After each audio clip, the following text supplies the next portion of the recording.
I've got some really fiscal-related questions. Is there anybody pointed to that I can? Yeah, I'm ready. Okay. Yesterday, there was a lawsuit filed in response to the pending legislation.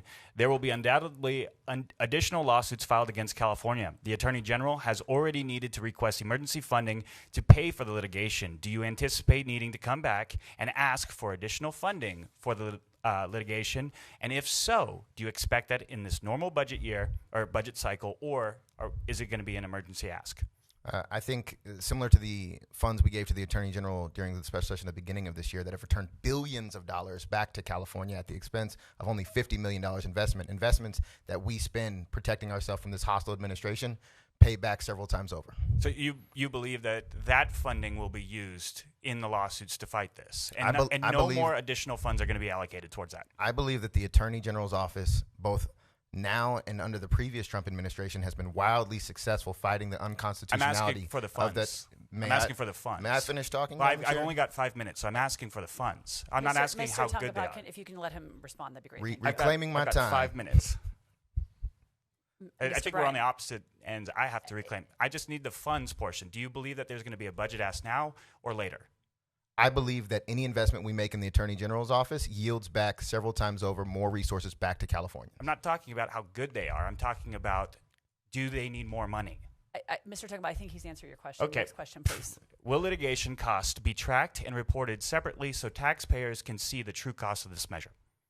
I think any time that public dollars are spent, it is always in a transparent way, and the Attorney General's office has been incredibly transparent in how they use those litigation dollars to fight to return dollars back to California. It's estimated that this special election will cost $235 million to complete. Is the appropriation for this special election ultimately going to come from the general fund, all while the LAO has already highlighted to us structural deficits and a projected budget shortfall next year ranging in between $10 and $30 billion? I can tell you it's not going to come from the $80 billion that Californians pay to subsidize this corrupt administration that has been held hostage from the people of our state. The rural counties I represent are feeling heavy budget pressure. Our counties can't afford to foot the bill up front for this special election. Is the plan to provide them full upfront costs of the election, or are we going to reimburse them post-election? I imagine there's a lot of economic insecurity in rural counties, especially when $100 billion has gone into ICE enforcement that has destabilized our agricultural economy and many sectors of our state. I think those resources could definitely be spent in a better way. Isaac, I've got a rural county that has 3 people that work. Assemblymember Bryan, sir. Please defer to him by Assemblymember Bryan, please. Or the member from Los Angeles. Sorry about that. I'm still learning. I know. The state has a long history, really, of creating mandates that are supposed to be funded. My big worry on this is that there's so many unfunded mandates and money actually doesn't get back to them. What guarantees do we provide that to make sure that this won't happen, so those counties that are trying to operate in the state of California, to make sure that they're made whole? The only money that's not getting back to us, not to the fire-torn areas of Los Angeles, not to our Head Start programs, not to our healthcare infrastructure, not to our agricultural economy, is the $80 billion in federal taxes that we paid, that we have asked for back in emergency times, that the federal government has used as leverage and held hostage and subsidized their plans, including the plans that are happening in Texas right now. I think it's sad right now that I'm asking very fiscally appropriate questions in the Appropriations Committee, and I haven't gotten a single answer on how the money is going to get there, how much money is actually needed, and where are the cost estimates. All I'm asking for is, can we do this, and do we have funds with a projected deficit next year? So, and we're saying... And sorry, we also have Department of Finance here who can weigh in as well. Hmm? Thank you, Madam Chair, and good morning, members. My name is Christian Beltran. I am with the Department of Finance, and thank you, Assemblymember Tanipa, for the questions. Just to clarify, the language does specify that the Department of Finance will continue to work with the Secretary of State's office as well as our county partners to ensure that funding for this election will be made in advance to the election. So we will continue to ensure that counties, particularly your counties as well, will be made whole and not have to cut any additional funding to public safety programs or any other kind of healthcare programs. Does the Department of Finance next year also expect an estimated and agree with the LAO's analysis that there's a structural deficit next year? I think we can all agree that we are not in the best budget situation, given federal pressures and given other kind of hostile acts that we are seeing from the federal government, and therefore we are continuing to plan for the worst, and we do have projections that are consistent with the LAO. However, we would just encourage the legislature to understand that the Department of Finance will continue to work with the partners that we have both on the state and federal levels to ensure we are continuing to get as much funding as possible. And sorry, your 5 minutes is up. This is your last question. Okay. We have in front of us many questions that need to be answered because it's fiscally responsible here in the state of California. We are elected in the state of California to get our budget right. That is not happening right now. We know that. But we need to make sure that the right people are here, because that was my first question. Who should I point the financial questions to? And you said you were ready. It doesn't seem like it. But what we need to know right now is who drew the maps, who got paid, who didn't go on vacation, who is involved in this, and who has a vested interest in all of this money being allocated. That is very important. That is the number one question everybody is asking.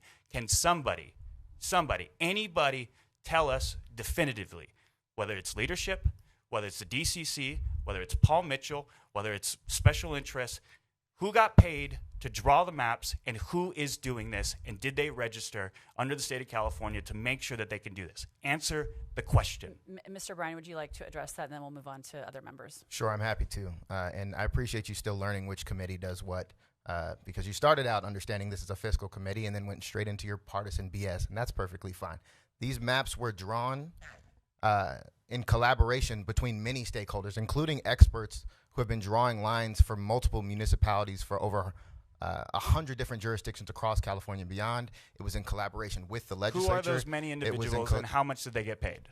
We're allowing Mr. Isaac Bryan to. It was also in collaboration with the 10,000 comments that were submitted to the Independent Redistricting Commission, which is why nearly 80% of this map mirrors the map before.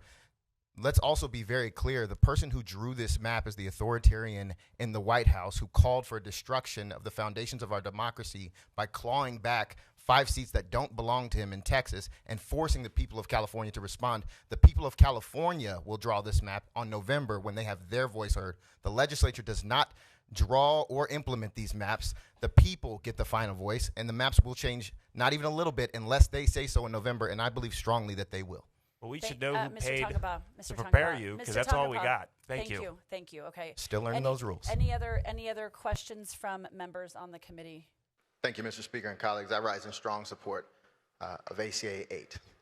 And like at least 2/3 of you in this room, I read the constitutional amendment, which makes it very clear that we are not approving any maps in this body. We are giving the voters the decision, something that isn't happening in Texas. And even doing that was something we had to debate fiercely. California's responsibility to Californians and Californians' responsibility to this country. We didn't want to be in this situation. The authoritarian in the White House put us in this situation when he used House Republicans in Texas to disenfranchise vulnerable people. After those maps in Texas are approved, a Latino voice in Texas is worth 1/3 of the representation as a white voice. A black voter in Texas is worth 1/5 of the representation of a white voter in Texas. I didn't say 3/5. There was no compromise. I said 1/5. That is the kind of gerrymandering, that is the kind of theft that they are perpetuating. And we can't just sit by and let it happen. We won't just sit by and let it happen. But that doesn't mean we lose ourselves. That's why when I was chair of the Elections Committee, I authored an update to the Fair Maps Act that prevented incumbency from being a consideration in map drawing, and every single Republican on this floor voted against it. That's why I authored legislation calling for independent redistricting commissions on school boards and counties and special districts all throughout the state, and every Republican in this House voted against it. How convenient to switch your tone when you are now on the line. When we are stepping up and speaking the way Californians deserve for us to stand up and fight, because we are tired of being the punching bag of this country when we freely give. When North Carolina is on fire, we show up. When a hurricane hits Florida, we show up. When Texas is flooding, we show up. We don't wait for Canada and Mexico to show up first like Texas did supporting Los Angeles this year. We come immediately. When we pay $80 billion more in federal taxes than we get back, we don't complain. We know our role is to support others. And when the biggest disaster to ever hit our state hits and we ask for a portion of our own dollars back and you withhold it, we have to change our tone. We have to step up because your silence is deafening. When they took health care and food and veterans assistance and they made it harder for students to go to college and they put trillions of dollars in national debt and you said nothing, that forced us to step into the void. When they held our #1 public university hostage for $1 billion of California tax dollars and you have said nothing, we had to step into that void. You talk about fighting fire with fire and how we shouldn't do that. While simultaneously a member of your own caucus just yesterday asked the Department of Justice and Pam Biondi to investigate us criminally. I took that personally that you didn't say anything.